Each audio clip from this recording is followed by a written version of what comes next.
ओम शांति दोस्तों। एक महात्मा जी थे। वो बड़े शांत प्रिय थे।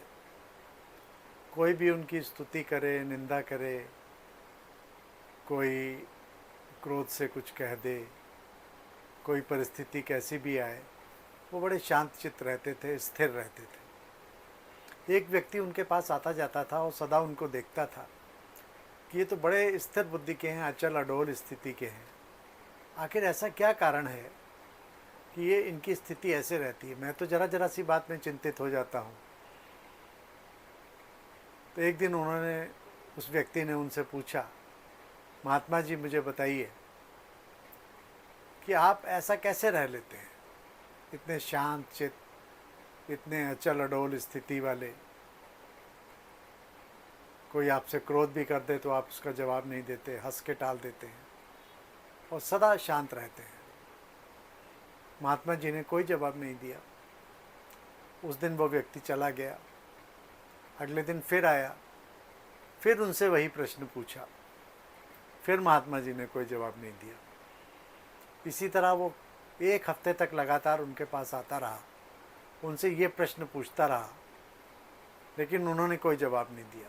8वें दिन जब वो व्यक्ति उनके पास आया और उसने फिर से यही प्रश्न महात्मा जी से पूछा कि आप इतने शांत कैसे, ऐसे स्थिर कैसे रह लेते हैं, तो उन्होंने कहा, बच्चे तुमसे एक बात कहना चाहता हूँ। तुम कई दिनों से मुझसे कुछ प्रश्न पूछ रहे हो और मैं तुम्हें जवाब नहीं दे रहा, लेकिन आज मैं तुम्हें बताना चाहता हूँ कि तुम्हारे पास बहुत कम समय बचा है। 1 महीने बाद तुम मृत्यु को प्राप्त हो जाओगे। आज से पूरे 1 महीने बाद तुम्हारी जीवन की समाप्ति हो जाएगी। ये सुनते ही वो व्यक्ति घबरा गया, दीवार पकड़ के वहीं धीरे से बैठ गया। उसकी सांस फूलने लगी।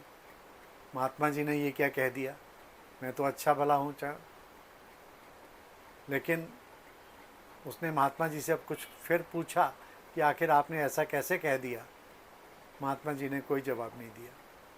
वो व्यक्ति उठा, दीवार पकड़कर घबराया सा चलता हुआ, उसके शरीर में टांगों से जान निकल रही थी, और जैसे तैसे अपने घर पहुंचा। और उस दिन से वो 1 महीने तक लगातार बिस्तर पे ही पड़ा रहा, चिंता में पड़ा रहा,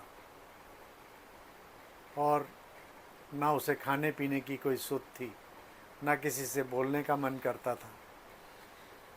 अब वो किसी को कैसे बताए कि मेरा जीवन अब समाप्ति की ओर है।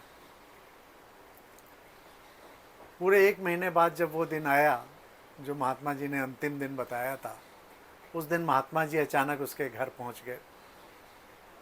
उसके पास पहुंचे तो वो महात्मा जी को देख के वो व्यक्ति रोने लगा।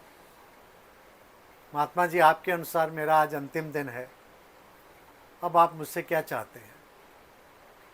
महात्मा जी ने कहा, पहले तो तुम मुझे ये बताओ कि तुम्हारा ये 1 महीना कैसा बीता। उस व्यक्ति ने कहा कि मैं आपसे क्या बताऊं, ये पूरे 1 महीने में मुझे ना तो खाना अच्छा लगता था, ना मैंने किसी व्यक्ति से कोई झगड़ा किया, ना किसी की निंदा की, ना किसी को अपशब्द बोले, ना क्रोध किया, बस शांत बैठा रहा। कोई गलत भोजन नहीं किया, कोई तामसिक भोजन नहीं किया। और जिस व्यक्ति के प्रति मैंने कभी भी जीवन में जो जो कुछ बुरा किया था, उन सब से क्षमा मांगी बुला बुला कर, और जो नहीं आ पाया उनसे अपने मन से क्षमा मांगी, और जिन्होंने मेरे साथ गलत किया था उनको मैंने अपने मन से क्षमा कर दिया। अब मेरा अंतिम समय है। मुझे लगता है कि शायद भगवान मुझे माफ़ कर देंगे, मैंने जीवन में जो भी विकर्म किए। महात्मा जी मुस्कराए। उन्होंने उससे कहा कि बच्चे, उम्मीद है तुम्हें मेरे अपने प्रश्न का जवाब मिल गया होगा। तुम मरने वाले नहीं हो। ये तो मैंने सबक सिखाने के लिए और तुम्हारा उत्तर देने के लिए, प्रश्न का उत्तर देने के लिए मैंने ये तुम्हें कहा था कि तुम मृत्यु को प्राप्त होने वाले हो। तुमने मुझसे पूछा ना कि मैं इतना शांत क्यों रहता हूँ, इतना स्थिर क्यों रहता हूँ। क्योंकि मैं जीवन के हर क्षण को, हर रोज को नया जीवन मानता हूँ और हर क्षण को अपनी मृत्यु का समय मानता हूँ कि किसी भी समय मौत आ सकती है, मैं मृत्यु को प्राप्त हो सकता हूँ। तो मैं कोई भी ऐसा कर्म क्यों करूँ, ऐसा कोई अपना अकाउंट क्यों क्रिएट करूँ जिसका भुगतान मुझे बाद में करना पड़े। इसलिए मैं सदा शांत रहता हूँ। कोई मुझे क्रोध करे तो मैं उसका क्रोध से जवाब नहीं देता। कोई मुझे अपशब्द कहे, मैं उसको अपने दिल पर नहीं लेता हूँ। कोई मेरी स्तुति करे, कोई मेरी निंदा करे, मैं सदा एक रस इसलिए रहता हूँ क्योंकि स्तुति में मुझे ज़्यादा खुश नहीं होना और निंदा में मुझे दुखी नहीं होना। तो यही तुम्हारे जीवन का सबसे बड़ा सबक है। अगर तुम जीवन में शांत रहना चाहते हो, स्थिर रहना चाहते हो, तो स्तुति, निंदा, मान, अपमान इन सबको सहन करना सीखो। जब हम ये आर्ट सीख जाते हैं, ये कला सीख जाते हैं, तो हमारे लिए जीवन जीना बहुत आसान हो जाता है बहुत मुश्किल, लेकिन इसके लिए लंबी तपस्या करनी पड़ती है और इन सब का आधार है ज्ञान। अगर हमने सत्य आध्यात्मिक ज्ञान को प्राप्त किया है तो इस स्थिति को प्राप्त करना कोई मुश्किल नहीं होता। हम सब इस स्थिति को प्राप्त कर सकते हैं, क्योंकि जब कोई हमारी स्तुति करता है तो हम बहुत खुश हो जाते हैं, कोई हमारी निंदा करता है तो हम बहुत दुखी हो जाते हैं।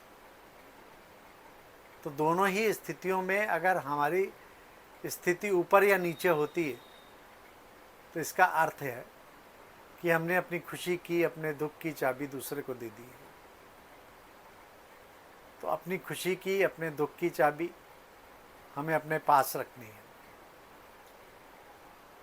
यही जीवन जीने का सार है और जिसने इस सार को समझ लिया, समझ लो उसने जीवन में बहुत बड़ी प्राप्ति कर ली। अच्छा दोस्तों, ओम शांति।